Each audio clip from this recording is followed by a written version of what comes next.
battle was resumed and 10,000 men were killed. That was the second battle that was fought on Shiloh Hill. Today our guest is Jim Douglas, who will be taking us back to a time of great turmoil and division in our country, and that was the Civil War between the Union and the Confederate States, which took place, as you know, in the first half of the 1860s. Some of your ancestors may have fought in that conflict, and I'm sure that you have heard some of the epic stories that were passed down through the generations.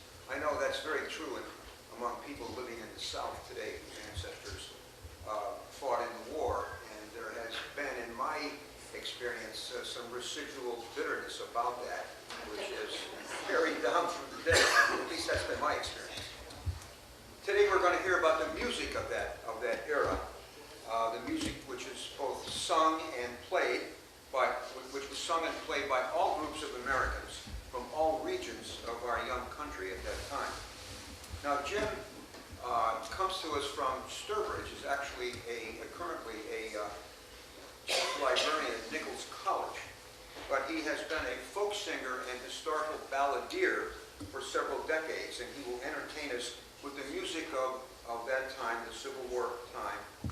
And I'm sure that we'll recognize some of the tunes that have endured down to the present day. So I give you Jim Douglas.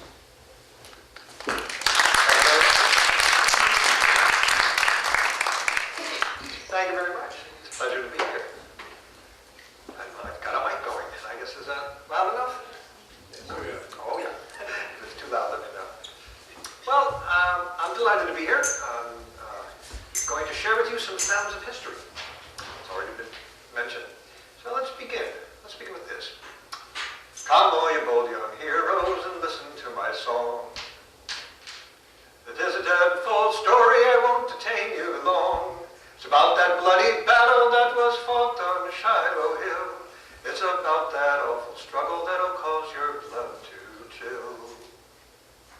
It being the 6th of April, just at the break of day, the drums and fifes were playing for us to march away. The hour it being sunrise, the battle it began, and before the day had ended, we fought them hand to hand. The wounded were all crying for help from everywhere, and others that were dying were offering God their prayer. Protect my wife and children if it be thy holy will. Oh, such were the screams I heard that night from Shiloh Hill. And early the next morning we were called to arms again, unmindful of the wounded and useful to the slain.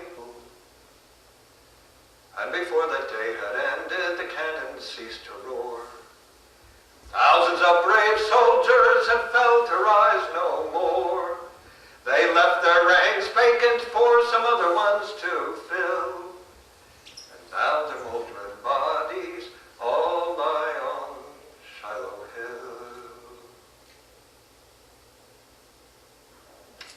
That's the Battle of Shiloh Hill. It's one of thousands and thousands of songs that were produced during the Civil War. More songs were probably produced during the Civil War than any other time, any other war in American history.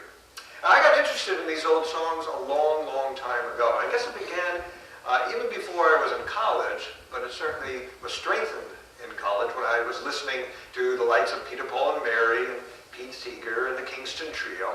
And I kept noticing, as I was purchasing these recordings and looking at them, and seeing that so many of the songs that I particularly liked, all apparently were written by the same person, somebody by the name of Trad.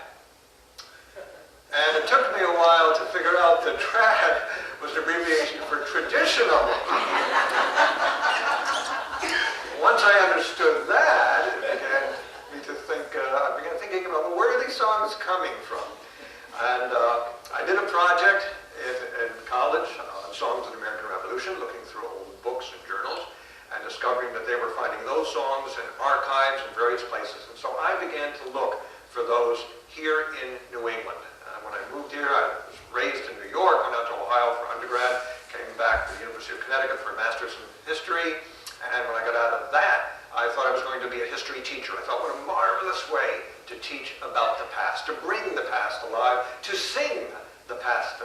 in fact.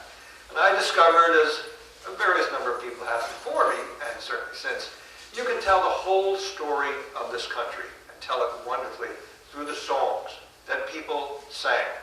Songs today called folk music. Songs of the people. Songs of ordinary folks that, in the case of the songs of the Civil War, many of them were first published perhaps as broadsides or as sheet music, but became part of family history. And when the collectors came around in the, here in New England in the 1930s, 1940s, 50s, 1960s, they didn't ask anyone if they knew any old folk songs, because in those days, that's not what they were called. They were called family songs. And you would find somebody perhaps, like Lita Bourne Fitch or Yankee John Galusha, who I'm going to sing a song from in a few minutes.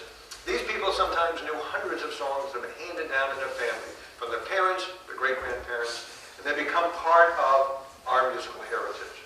So I'm going to share with you some of our musical heritage that deals particularly with the Civil War. And indeed, you find you can tell certainly the story of that through the songs. And there are, as I say, thousands of songs. I just, on the way up here, I kind of put together a little list. And I could have picked other songs, but these are the ones I thought I'd share with you this afternoon. Songs about the war itself, like the first one I sang, the Battle of Shiloh Hill, by the way, talking about a battle that occurred in Tennessee in April of 1862, where some 20,000 casualties occurred in the course of 2 days. That was more casualties that the entire, up to that point, casualties in wars and battles up to that point, there was more at the Battle of Shiloh in just 2 days. And that battle, in fact, I guess you couldn't really decide who had won, either North or South.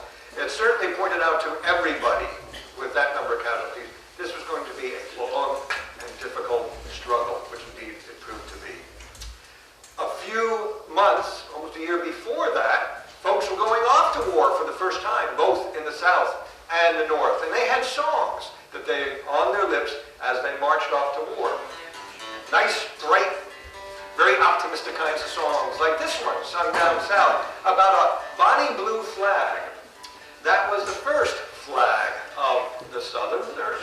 It was just a blue field with a single star in the middle for the first state that seceded. And thus each of the state started to secede. After that, they would add a star to that. But at first, it was this bonny blue flag that bore a single star. And this is what some of the Confederate soldiers were singing at the beginning of the war. And it makes it very clear from their viewpoint why they feel compelled to fight. We are a band of brothers and native to the soil. We're fighting for the property we won by honest toil. And when our rights were threatened, we answered with the call. Hurrah for the bonny blue flag that bears a single star.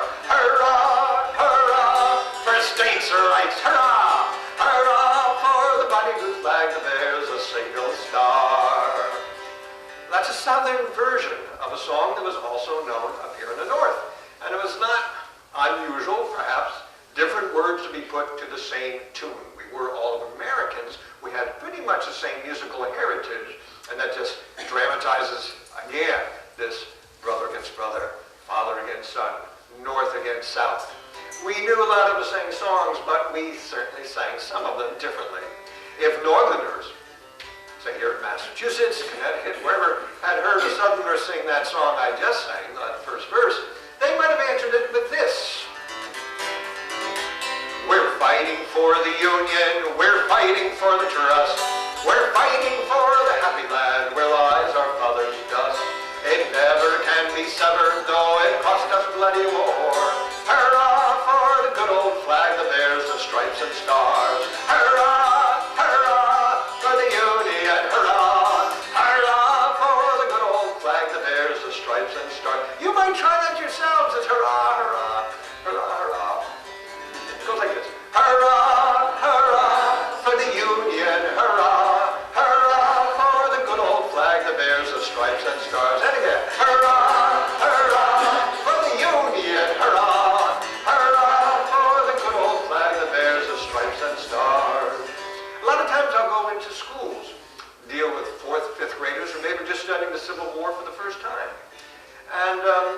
I kind of check on just how well they've done their studies or how far they've gotten. And I ask them, so why do the Northerners go and fight? Why were so many of them going to fight? And very often, raised towards the back, a bright young lad or girl will say, to fight slavery, to abolish slavery.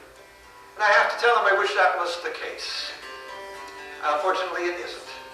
Most Northerners went to fight, not to take care of slavery, to help abolish slavery, but to preserve the Union.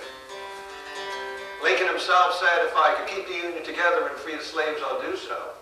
If it means keeping the Union together and not freeing slaves, I will certainly do that too. If it means freeing half the slaves and keeping the other slaves, but it preserves the Union, I will do that as well. It was the Union that was the primary point of Northerners going off to war. And they make it very clear in the second verse. We do not want your cotton, we care not for your slaves. Rather than divide this land, we'll fill your southern graves. With Lincoln as our chieftain, we'll bear our country's scar. Hurrah for the good old flag that bears the stripes and stars. Hurrah, hurrah for the Union, hurrah. Hurrah for the good old flag that bears the stripes and stars. Again, hurrah, hurrah for the Union, hurrah. Hurrah for the good old flag that bears the stripes and stars. Give yourselves a hand. It was a tough war. It was a very bitter war. It was our first, many say, our first, in a sense, modern war. And one of the reasons there were so many casualties is because we had the invention of new machines of war, both on land and at sea. And about a month before the Battle of Shiloh, one of the most important sea naval battles in our history occurred off Hampton Roads, Virginia. And that was a battle between the Merrimack and the Monitor. Merrimack was actually, originally was a northern ship that had been captured, had been converted into this ironclad, and the Southerners called it the Virginia. But down through history, it's been still called the Merrimack. And there are a number of songs about that first naval engagement between the Merrimack, and actually the first engagement that the Merrimack fought was between five Union vessels. There were 3 sailing ships and 2 steamships. And at the end of about 40 minutes in that first engagement, 60 Southern sailors had lost their lives, and over 400 Union sailors had lost their lives. 2 of the ships were, Union ships had run aground, and the Cumberland, which was the first vessel that the Merrimack took on, it had been rammed by the Merrimack and sank. A number of songs about that battle between the Cumberland and the Merrimack. And the gentleman I named previously, Yankee John Galusha. He was a fellow who was born 1859, before the outbreak of the war. He had 2 older brothers in the war. One did not survive. And to Yankee John Galusha, who by the 1930s, 40s, he was a lumberman in the Adirondacks of New York. The Civil War was still a very real thing to him. You could hear it when you heard him sing these songs. And this is one that he sang. And I'll try to do it more or less the way he did. And you can imagine people sitting around the campfire at night hearing these old songs. Come all you jolly seamen, and likewise landsmen. No, wrong tune. Come all you jolly seamen, likewise ye landsmen too. It is a dreadful story I will unfold to you. It's all about the Cumberland, that ship so true and brave, and it's many the gallant seaman that has found a watery grave. It was early in the morning, just at the break of day, when our good ship the Cumberland lay anchored in the bay, when a man from on the topside down to the rest did say, there is something like a housetop to the larboard she does lay. Well, our captain took his telescope and he gazed out o'er the blue.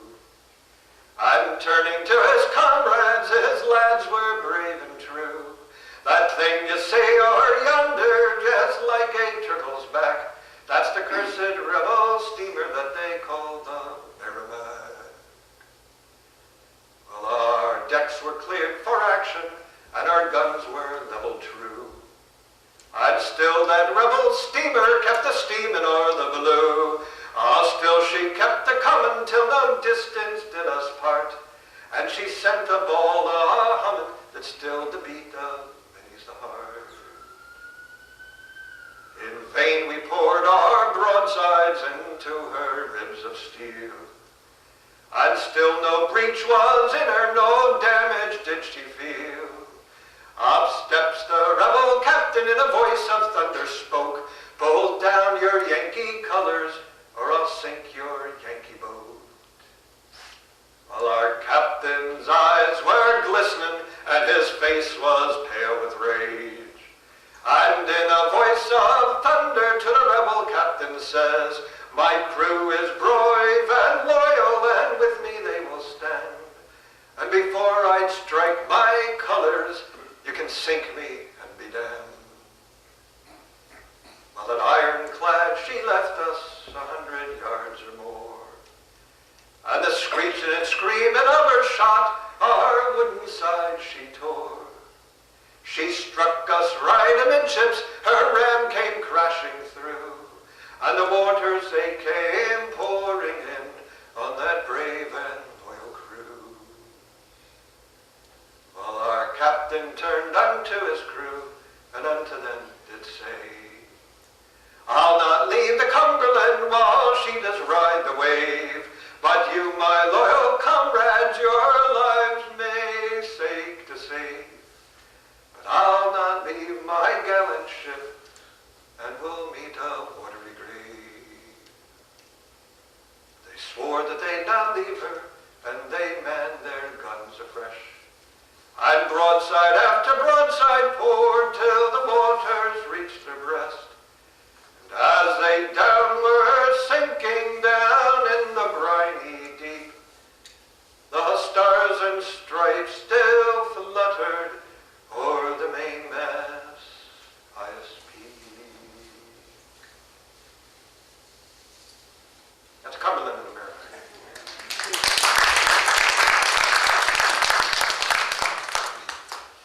The song I did before that, the Bonnie Blue Flag, talking about "We care not for your slaves." Of course, there were people in New England and elsewhere that cared deeply about slaves. It was during, well, a little bit before the Civil War, when Northerners might take a trip down south, travel around the plantations, write down in their diaries about the singing of slaves. And from that, some 40, 50 years later, when people look back at the institution, the peculiar, the terrible institution of slavery, there were some folks, tended to be more Southerners, who said, "Well, slavery must not have been so bad, because we get these diaries talking about the slaves out in the field singing while they're working." As we all know, people love to sing because they're so happy. Yeah, right, exactly. We understand, particularly psychologists will tell you, that when you're in terrible conditions, you need to get that experience in the way. You have to verbalize it, you have to get it out, or you can destroy yourself from the inside out. And songs had that function for slaves. In fact, they had a variety of functions for slaves. Sometimes songs gave them a sense that, well, if it was so terrible here, at least when they died and went to heaven, things would be better. Very religious songs. Some great songs from the black tradition, starting with slave, well, not starting with, but certainly representing slave songs. There are other kinds of songs that slaves sang that carried messages under the very noses, or I guess you'd have to say the very ears of slave masters. And there were songs that were used sometimes to, supposedly, to announce that there were people nearby that could help you as you escaped, made your way north. People like Harriet Tubman. There was one song that, well, exactly the history of this is a little confused, and just how prevalent it was, but I see it a lot used in songbooks, so I'll share it with you. Some of you may have heard a song called "Follow the Drinking Gourd," which purports to be, in a sense, providing runaway slaves with a lot of information they would need in order to make a good escape from the south up into the north. Not easy. We have some young folks here. Imagine you're here in New England, you're living in this town of Topsfield, and I said to you, you have to find your way down south to, say, Atlanta, Georgia. And how would you do that if you couldn't read or write because you weren't allowed to do that? You had no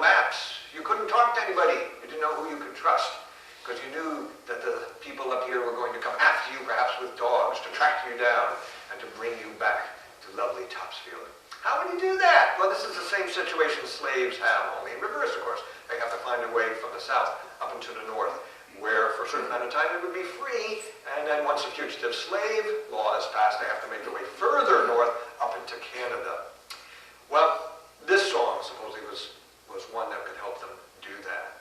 And it's got a lot of nice little things in there. If you think about you're in a position of slave, what might these mean to them? And if you're a slave owner, of course, you don't want slaves to hear songs like this. It's got a chorus that goes like so. And let me teach it to you. You can help me with it. It goes, it's very simple. It goes, follow the drinking gourd, follow the drinking gourd, for the old man is a-waiting for to carry you to freedom if you follow the drinking gourd. Follow the drinking gourd, follow the drinking gourd, for the old man is a-waiting for to carry you to freedom if you follow the drinking gourd. Give it a try. Follow the drinking gourd, and again. Follow the drinking gourd for the old man. For the old man is a-waiting for to carry you to freedom if you follow the drinking gourd. When the sun comes back and the first quail calls, follow the drinking gourd. For the old man is a-waiting for to carry you to freedom if you follow the drinking gourd. Follow the drinking gourd. Follow the drinking gourd. For the old man is a-waiting for to carry you to freedom if you follow the drinking gourd. Well, the river will make a very good road. The dead trees will show you the way. Left foot, peg foot, traveling on. Follow the drinking gourd. Follow the drinking gourd. Follow the drinking gourd. For the old man is a-waiting for to carry you to freedom if you follow the drinking gourd. Where the little river meets the great big river, dead trees will show you the way. Left foot, peg foot, traveling on. Follow the drinking gourd. Follow the drinking gourd. Follow the drinking gourd. For the old man is a-waiting for to carry you to freedom if you follow the drinking gourd. Follow the drinking gourd. Follow the drinking gourd. What's going on here? Follow the drinking gourd. What's that talking about? Drinking gourd, of course, that hollowed out piece of fruit with a handle on it that out in the field you dip in a bit of water, have a little bit of refreshing drink. What's that going to do for you? What's this follow the drinking gourd? What do you think that's good for? Big Dipper. Ah, what's the big deal about the Big Dipper? It's not the dipper itself.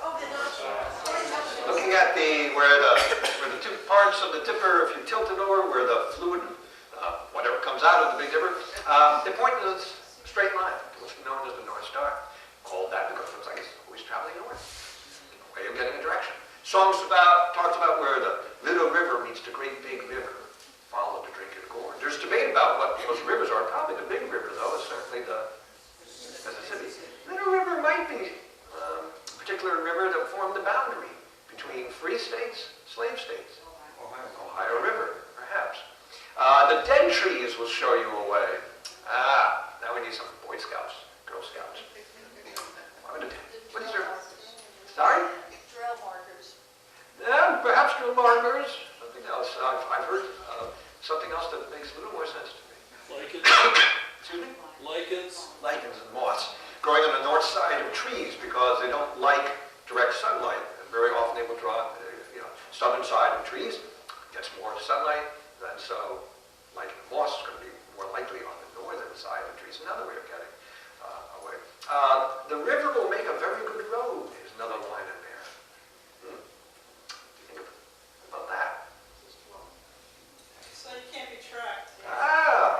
That's what a lot of students, it can't be tracked because you're not going to leave any footprints or scent. All of this stuff in a song that perhaps is being sung, as I say, under the very ears of slave masters. They would not have appreciated that. So it wasn't just these songs that life will be better, you know, in the next life, but there were songs to deal with what's going on here and now as well. At the same time, there are minstrel songs being sung in the north and various places, some of which we still recall, Camptown Races, right? Dixie started off as that. And this song too, which you, perhaps if you're like me, you heard this first when you were about fourth, maybe third grade. A song about Jimmy Crack Corn. You know? And another song that certainly has a powerful image. Slaves knew it. We know that. Abraham Lincoln called this the buzzing song. For some reason. I guess he's thinking of the blue-tailed fly. Certainly a powerful image for people who supposedly don't have a whole lot of power and perhaps even reason for struggling and for fighting. But the imagery in here is very clear and very important. If something like an insignificant blue-tailed fly can, as in the case of this song, topple a man from a horse who presumably stands for a lot of power, perhaps the institution of slavery, that is a very powerful image. And I'm going to use the oldest instrument I brought with me, which is not the guitar, but this simple instrument, which I'm sure a lot of folks used back then. An instrument which you could also eat with, but in this case, with two together, you can make a nice little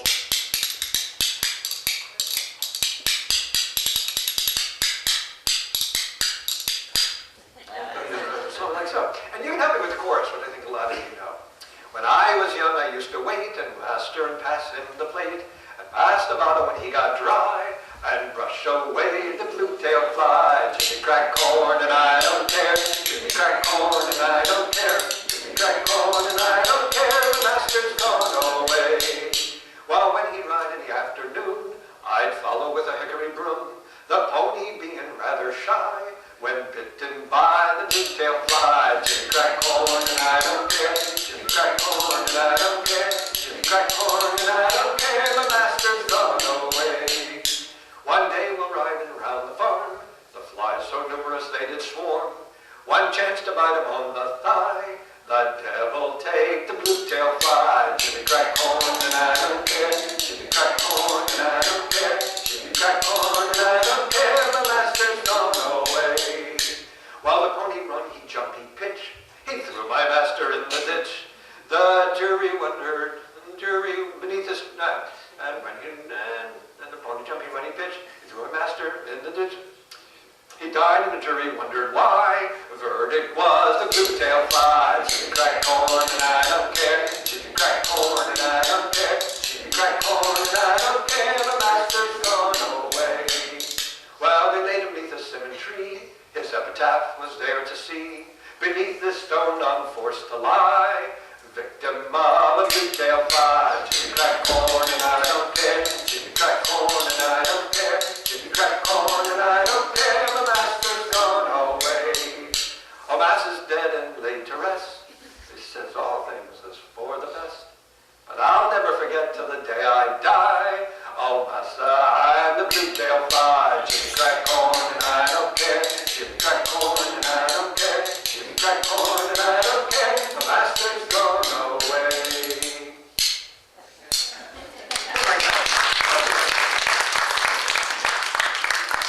There are all kinds of songs. There are songs for a lot of the battles. There are songs on the home front. There are songs that soldiers sang in time, I suppose, in part to keep themselves from crying. There are a lot of sad songs.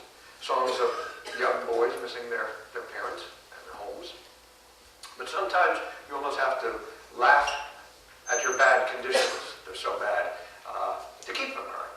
And that's what I suspect sometimes. Soldiers have always done this kind of humor. And you can hear it in this song again, another one I think some of you may be familiar with. It talks about a wonderful staple that some of the Southerners were reduced to eating, especially towards the end of the war. One that grows particularly well in Georgia. Sorry? Peaches. No, peaches is one, but that's not what I was thinking of. Goober peas.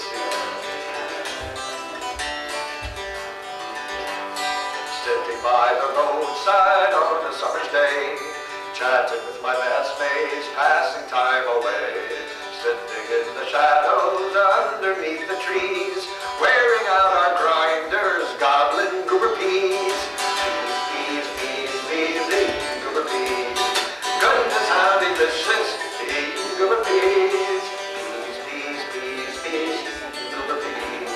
Goodness, how delicious, eating goober peas. Well, just before a battle, the general hears a row.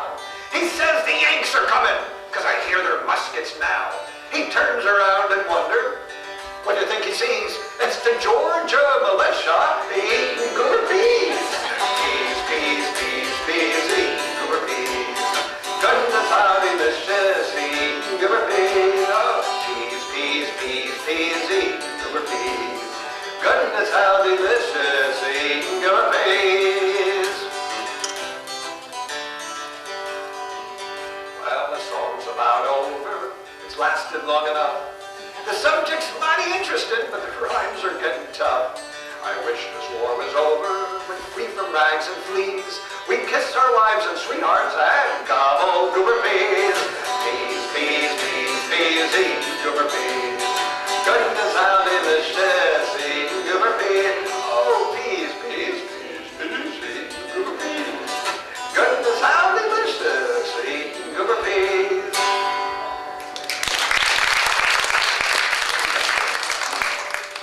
Well, it is a tough, long, hard struggle. That is an understatement.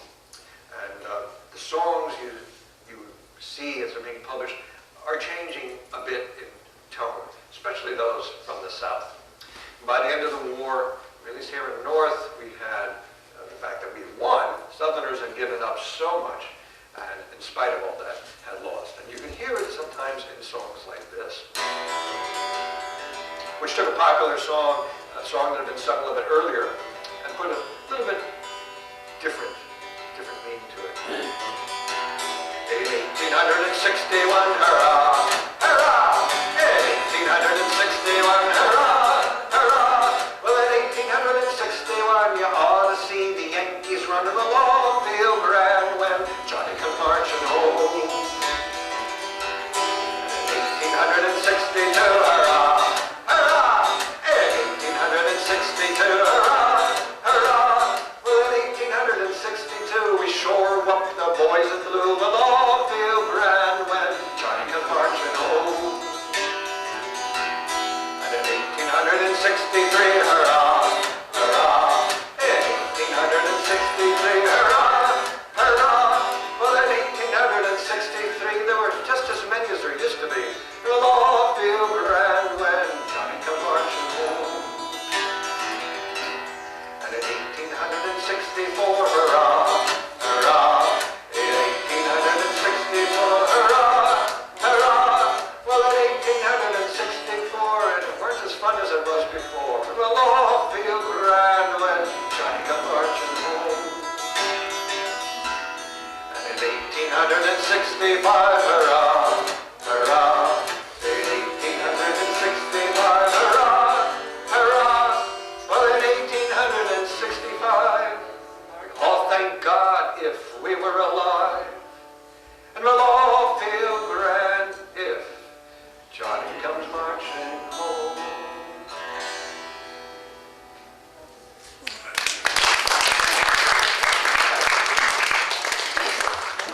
And I was reminded of this last song I'd like to share with you from some of the remarks that were given in the introduction. And it's true that it took a long, long time for the deep divisions to be healed. And you mentioned maybe some folks here who have relatives down south.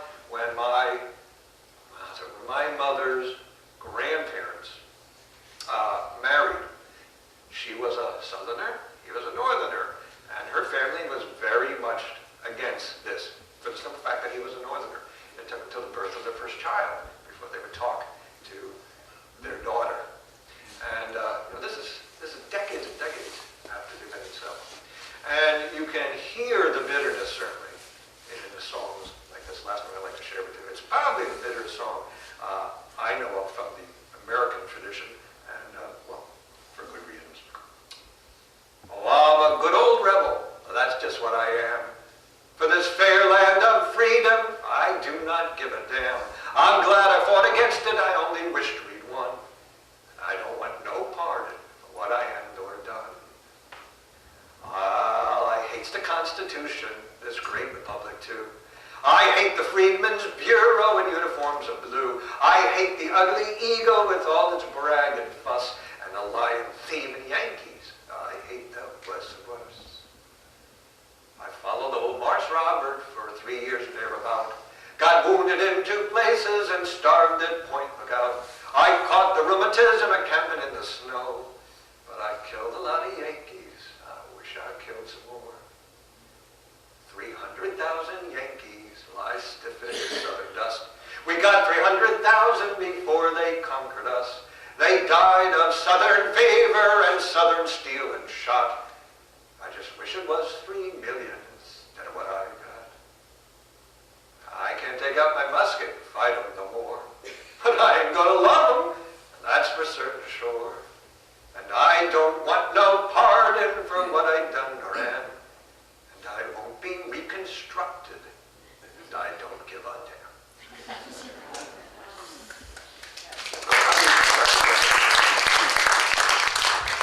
That's called the Unreconstructed Rebel. It was put together by an officer at the end of the war.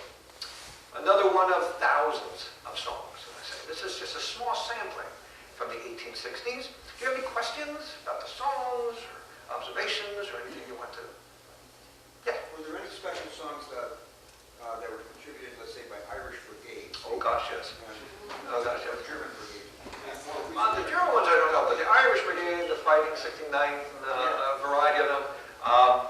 Yeah, there were, and if we've got time, we can do.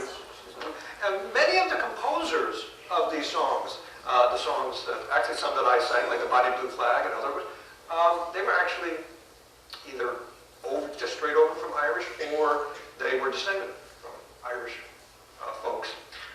Big song tradition, and the Irish certainly took part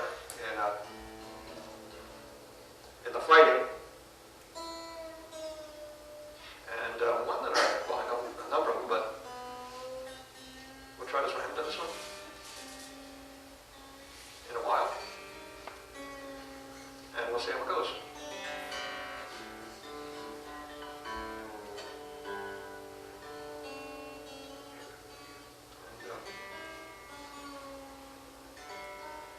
There's one called Honest Pat Murphy of the Irish Brigade. And there's this one. And let's see if I can recreate this for you. We'll give it a shot. This is an unusual one, isn't it? It's not one of these rah-rah kinds of songs. Let's see if I got it right.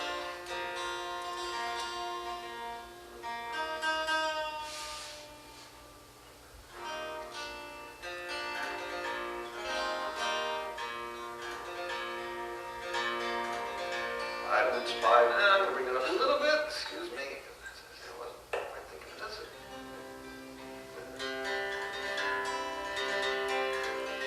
I lives by the hush me boys, I'm sure you make no noise, and listen to poor Paddy's narration.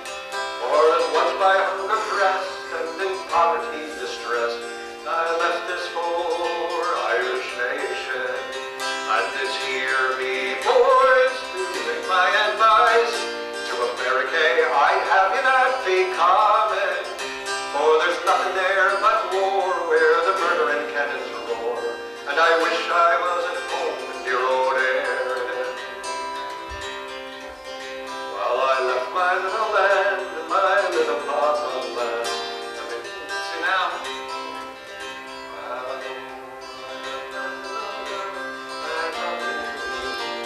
My little piece of land and I soon parted.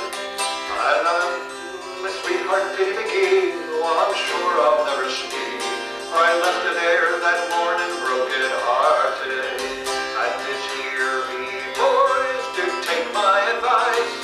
To America I'd have you not be common, for there's nothing there but war where the murdering cannons roar. And I wish I was at home in dear old Erin.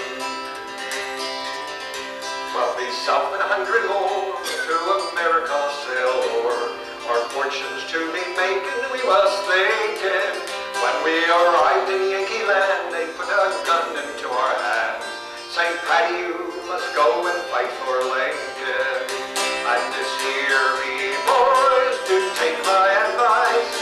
To America, I'd have you not be coming, for there's nothing here but war where the river and cannons roll. I wish I was home in dear old here. General Maher to us said, if you get shot or lose your head, for every murdering ones of you, you'll get a pension. Well, in that war I lost me leg, nothing here to do. And words are not coming to me. I'm just here, me boys, do take my advice. To America I'd have you not be coming, for there's nothing here but war where the murder and cannons roar. I wish I was home in the old era. Now I think myself in luck to be fed on Indian buck. In old Ireland, little country I delight in. This must be exciting for you, or... And this here, me boys, did take my advice. To America I'd have you not be coming, oh, there's nothing here but war where the murder and cannons roll. I wish I was at home in dear old area. That's probably all I'm going to remember. That question. Now, yes. Can you tie that in a chronological sense with the Battle of Gettysburg and the New York Irish riots with Union soldiers from Gettysburg were sent to Manhattan to put them down? Well, it sounds like you just did. But I can't really tell much more about that. And related to the Irish? Related to the Irish fighting as well? The Irish gangs in New York City rebelled. They were tearing the town apart. And they sent some of the veterans of the Union Army that fought at Gettysburg over immediately after Gettysburg into Manhattan. The draft riots in New York City. Yeah. And what's that movie? Was it Gangs of New York? Yeah, that gives kind of a close hand look of what that's like. Yeah, and the Irish, musically speaking, the Irish had a tremendous impact on, especially from the northern side, those kinds of songs and the music that was being played. Here in New England, the New England tradition owes a lot to Irish influence. A lot of the fiddle tunes, a lot of the songs were either straight over from Ireland or they were adaptations. Irish tunes, new words in New England put to Irish songs. A lot of it has to do with when these songs were being collected in the 1930s, 40s, 50s. They're finding them from lumbermen or people who have been lumbermen, like Inky John Galusha. And these folks had a strong influence from the Irish tradition. When the Irish came here, those were the folks who were digging up the canals, laying the railroad tracks, and getting a lot of employment in the woods of northern New England. And that song tradition persisted there long after other traditions may have died out, in part because they're so isolated. And they're remembering, they and their children are remembering these songs that are being handed down. So that's why the Irish influence seems to be so particularly strong. Yeah. Yes? Do you have any information on the American Indian in the Civil War? This is where we come from. I don't. I don't. Sorry. That's a good question. Where did Dixie come from? I mean, does that arrive, was that written in, was that a song of the Civil War, or was it before the Civil War or after? Sorry. It was a bit before the Civil War, and attributions vary, but again, somebody said this was Dan Evans, the same person who wrote Camptown Races, Doo-Dah, Doo-Dah, a minstrel song. And of course, a lot of baggage has been attached to Dixie, too. I mean, after the war, certain connotations where you should sing that or not sing that song. Songs, do carry these kind of connotations depending on their history and their background.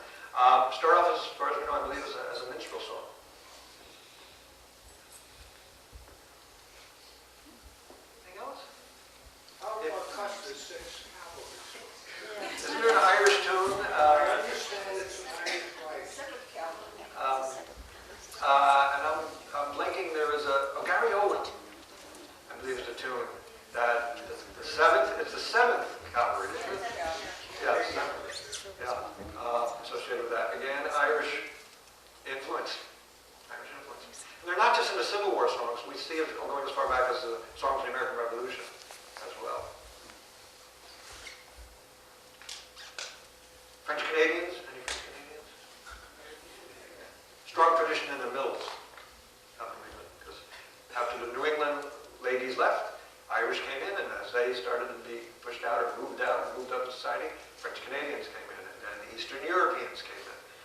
So all kinds of this. That's a melting pot here in New England. And those traditions, whether it's Native American too, because they have a strong song and music tradition, those are all part of our heritage. So I'm glad I had a chance to share with you some from the Civil War itself.